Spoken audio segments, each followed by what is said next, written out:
दुनिया के 3 सबसे ताकतवर मुस्लिम कमांडर। नंबर 3, हजरत खालिद बिन वलीद रज़ियल्लाहु अन्हु।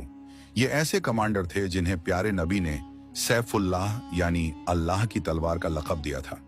इस्लाम कबूल करने से पहले आप इस्लाम के बड़े दुश्मन थे, लेकिन इस्लाम कबूल करने के बाद आपने बहुत सी जंगें लड़ी और अपनी पूरी जिंदगी में एक भी जंग नहीं हारी। नंबर 2, हजरत उमर इब्न अल खत्ताब रज़ियल्लाहु ताला अन्हु।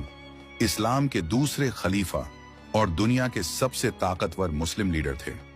हजरत उमर ने 10 साल तक खिलाफत की और इन 10 सालों में उन्होंने 20 लाखों वर्ग मील पर हुकूमत की। हजरत उमर इब्न अल खत्ताब के दौरे हुकूमत में बैतुल मुक़द्दस भी फतह किया गया। नंबर 1,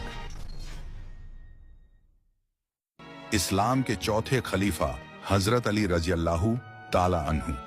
वे इतने बहादुर थे कि उन्होंने अपने एक हाथ से ही खैबर के दरवाजे को उखाड़ फेंका।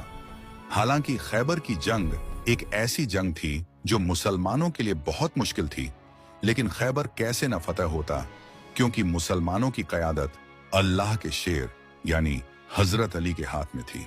और सिर्फ 1600 सिपाहियों के साथ हजरत अली ने खैबर के 14,000 सिपाहियों को खाक में मिला दिया।